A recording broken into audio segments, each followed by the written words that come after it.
Hello children, let's do the same lesson itself. We had done until vitamins. Today we'll be studying about minerals. So our body needs minerals like iron, calcium, iodine and potassium. Iron is needed for making blood and is found in green leafy vegetables. So ನಮ್ಮ ಬಾಡಿಗೆ minerals ಬೇಕು. ಯಾವ್ಯಾವ ಥರದ minerals ಬೇಕು? Iron, calcium, ಅಯೋಡನ್ ಮತ್ತು potassium ಬೇಕು. So iron ಏನಕ್ಕೆ ಬೇಕು? ನಮ್ಮ ಬಾಡಿಯಲ್ಲಿ ಬ್ಲಡ್ನ ಮಾಡೋದಕ್ಕೋಸ್ಕರ ಐರನ್ ಬೇಕು. ಈ ಐರನ್ ಯಾವುದ್ರಲ್ಲಿ ಸಿಗುತ್ತೆ? ಸೊಪ್ಪುಗಳಲ್ಲಿ ಸಿಗುತ್ತೆ, ತರಕಾರಿಗಳಲ್ಲಿ ಸಿಗುತ್ತೆ, ಕ್ಯಾರೆಟ್, ಬೀಟ್ರೂಟಲ್ಲಿ ಸಿಗುತ್ತೆ. ಮತ್ತು ಕ್ಯಾಲ್ಶಿಯಂ ಬೇಕು. Calcium helps in building strong bones and teeth. ನಮ್ಮ ಬೋನ್ಸ್ ಮತ್ತು ಟೀತ್ ಸ್ಟ್ರಾಂಗ್ ಆಗಿರ್ಬೇಕಂದ್ರೆ ನಮಗೆ ಕ್ಯಾಲ್ಶಿಯಂ ಬೇಕು. ಈ ಕ್ಯಾಲ್ಶಿಯಂ ಎಲ್ಲಿಂದ ಸಿಗುತ್ತೆ?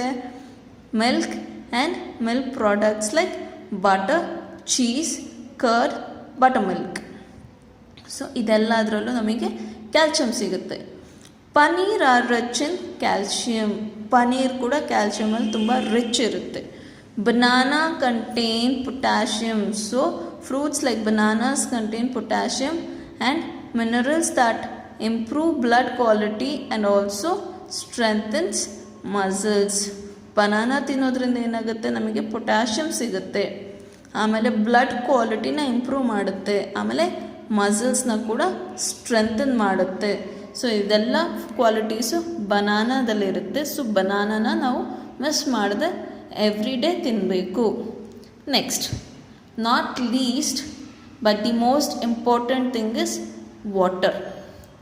Water constitutes about 60% of our body and is vital for all body functions. So ನೀರಿಲ್ಲದೆ ಯಾವುದೇ ಕೆಲಸ ಆಗಲ್ಲ. ಅಡುಗೆ ಆಗಲ್ಲ, ಟೀ ಆಗಲ್ಲ, ಕಾಫಿ ಆಗಲ್ಲ, ಏನೂ ಆಗಲ್ಲ. ನೀರು ಮಸ್ಟ್ ಆ್ಯಂಡ್ ಇಂಪಾರ್ಟೆಂಟ್, ಅಡುಗೆಗಾಗಲಿ ಬಾಡಿಗಾಗಲಿ. ಸೊ ನಮ್ಮ ಬಾಡಿ 60% ವಾಟರೇ ಇದೆ. ಏನಕ್ಕೆ? ವೈಟಲ್ ಬಾಡಿ ಫಂಕ್ಷನ್ಸ್ನ ಪರ್ಫಾರ್ಮ್ ಮಾಡೋದಕ್ಕೆ ವಾಟರ್ ಬೇಕೇ ಬೇಕು. Related to development and growth. So ಈ ಕೆಲಸ ಮಾಡೋದು ಕೂಡ ವಾಟರ್ ಬೇಕೇ ಬೇಕು. It also helps in flushing out liquid waste. Liquid ವೇಸ್ಟ್ನ ಬಾಡಿಯಿಂದ ಹೊರಗಡೆ ಹಾಕೋದಕ್ಕೋಸ್ಕರ ಕೂಡ ವಾಟರ್ ಬೇಕೇ ಬೇಕು. ನಾವು ಯೂರಿನ್ ಪಾಸ್ ಮಾಡ್ತೀವಿ, ಹೌದಾ?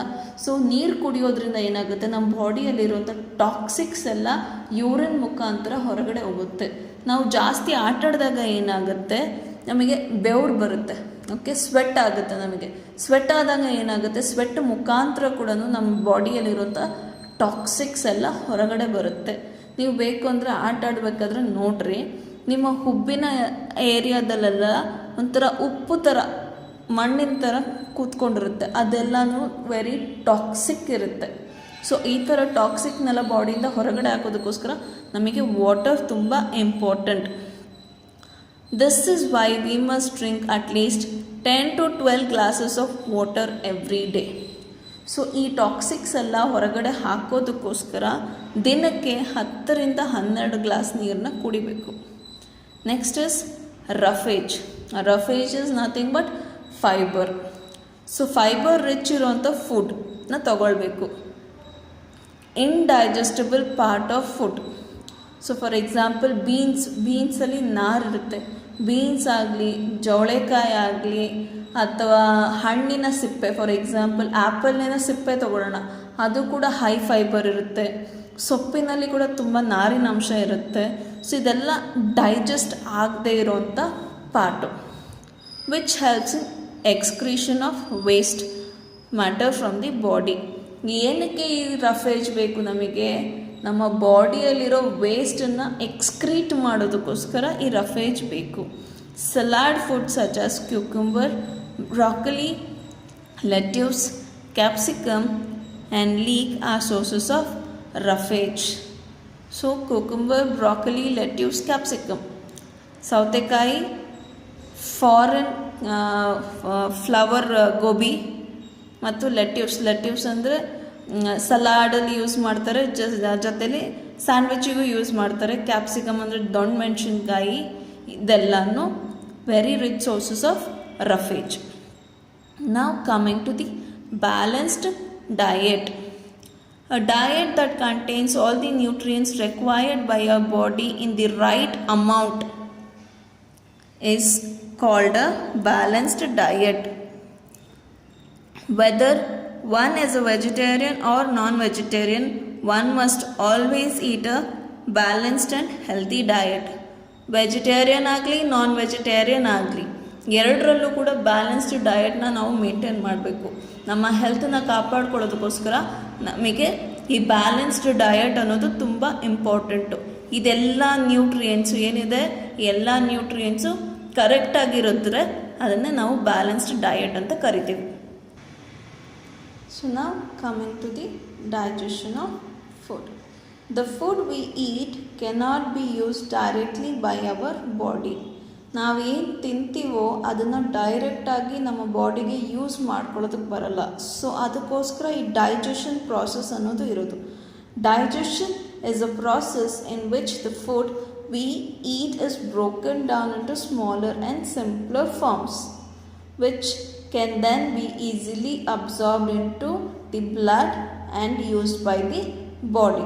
ಸೊ ಡೈಜೆಷನ್ ಅನ್ನೋದು ಒಂದು ಪ್ರಾಸೆಸ್. ಇಲ್ಲಿ ಏನಾಗುತ್ತೆ, ಈ ಕಾಂಪ್ಲೆಕ್ಸ್ ಫುಡ್ ಮಟೀರಿಯಲ್ನ ಸ್ಮಾಲ್ ಮತ್ತು ಸಿಂಪಲ್ ಫುಡ್ ಮಟೀರಿಯಲ್ಸ್ ಆಗಿ ಕನ್ವರ್ಟ್ ಆಗುತ್ತೆ. ಆವಾಗ ಏನಾಗುತ್ತೆ, ಇದನ್ನ ಬ್ಲಡ್ಡಲ್ಲಿ ಈಸಿಯಾಗಿ ಅಬ್ಸಾರ್ಬ್ ಆಗುತ್ತೆ and different parts of the body ಇದನ್ನು ಯೂಸ್ ಮಾಡ್ಕೊಳ್ಳುತ್ತೆ. The passage along which food passes from the mouth to the anus during digestion is called the alimentary canal. So ಇಲ್ಲಿ ನೋಡ್ತಾ ಇದ್ದೀರಾ ಈ ಪಿಕ್ಚರಲ್ಲಿ, ಇಲ್ಲಿಂದ ಇದು ಏನಸ್, ಸೊ ಇಲ್ಲಿವರೆಗೂ ಇದಿಷ್ಟು ಪಾರ್ಟ್ನ ನಾವು ಎಲಿಮೆಂಟರಿ ಕೆನಾಲ್ ಅಂತ ಕರಿತೀವಿ. ಇದು ಬಿಟ್ಟಾಕಿ ಇದು ಫುಡ್ ಪೈಪಿಂದ ಹಿಡಿದು ಈ ಸ್ಟಮಕ್ ಹಿಡಿದು big intestine, small intestine, anus ಇಲ್ಲಿವರೆಗೂ ಇದಿಷ್ಟು ಪಾರ್ಟನ್ನು ನಾವು ಎಲಿಮೆಂಟರಿ ಕೆನಾಲ್ ಅಂತ ಕರಿತೀವಿ. ಸೊ ಈ ಎಲಿಮೆಂಟರಿ ಕೆನಾಲಲ್ಲಿ ಏನೇನಿದೆ, mouth, food pipe, stomach, small intestine, large intestine, anus ಇದೆಲ್ಲನೂ ಸೇರಿ ಎಲಿಮೆಂಟರಿ ಕೆನಾಲ್ ಫಾರ್ಮ್ ಆಗುತ್ತೆ. The process of digestion begins in the mouth. So digestion ಎಲ್ಲಿ ಸ್ಟಾರ್ಟ್ ಆಗುತ್ತೆ, ಮೌತಲ್ಲಿ ಸ್ಟಾರ್ಟ್ ಆಗುತ್ತೆ. ಹೇಗೆ, the food is been broken down into smaller pieces by ಚ್ಯೂವಿಂಗ್.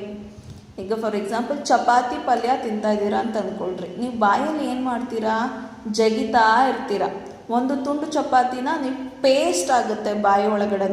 ಈ salivary ಬಾಯಿನ ಆ ಕಡೆ ಈ ಕಡೆ ಏನಿರುತ್ತೆ, ಸಲೈವರಿ ಗ್ಲ್ಯಾಂಡ್ಸ್ ಇರುತ್ತೆ. ಸೊ ಈ ಸಲೈವರಿ ಗ್ಲ್ಯಾಂಡ್ಸ್ನ ಸಲೈವ ಸಕ್ರೀಟ್ ಮಾಡಿಬಿಟ್ಟು ಈ ಫುಡ್ಡನ್ನು ಒದ್ದೆ ಮಾಡಿಬಿಟ್ಟು ಈ ಚಪಾತಿ ತುಂಡು ಪೇಸ್ಟ್ ಥರ ಮಾಡ್ಕೊಳ್ತೀರ ನೀವು ಬಾಯಲ್ಲಿ, ಆಯಿತಾ. Here the saliva softens the food and also help in the breakdown of carbohydrates. So carbohydrates breakdown mouth alli agutte. The food then passes through the food pipe.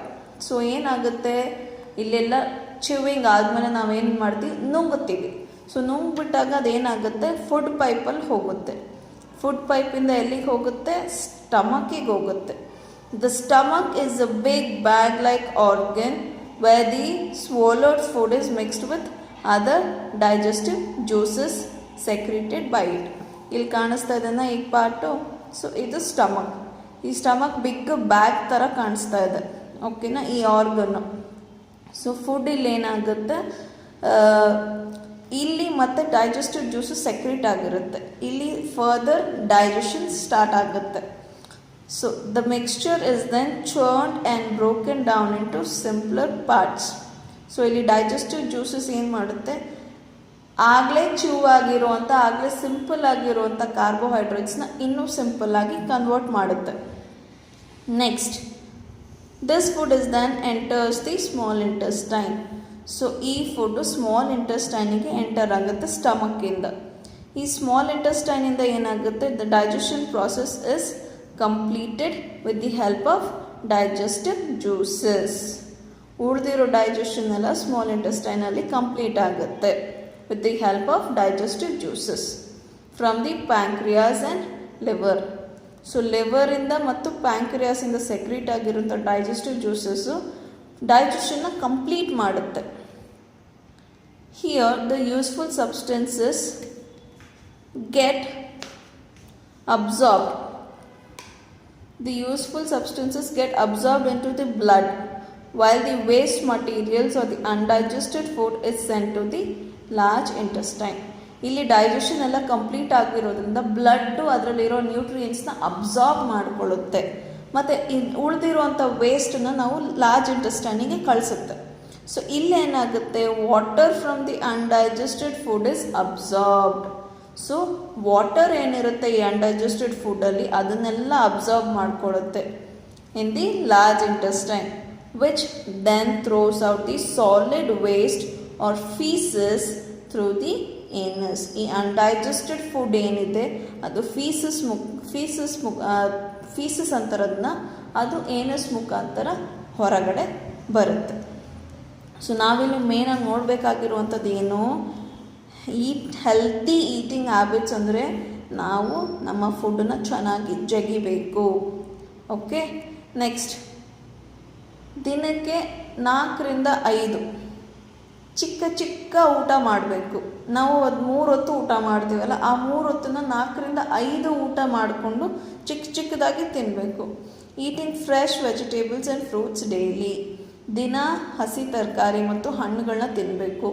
ನೀರು ತುಂಬಾ ಕುಡಿಬೇಕು. ತಿನ್ನೋದಕ್ಕೂ ಮುಂಚೆ ಕೈ ತೊಳ್ಕೊಳ್ಳೋದು, ತಿಂದಾದಮೇಲೆ ಕೈ ತೊಳ್ಕೊಳ್ಳೋದು ನಾವು ಮರಿಬಾರ್ದು. Eating balanced diet for necessary nutrients.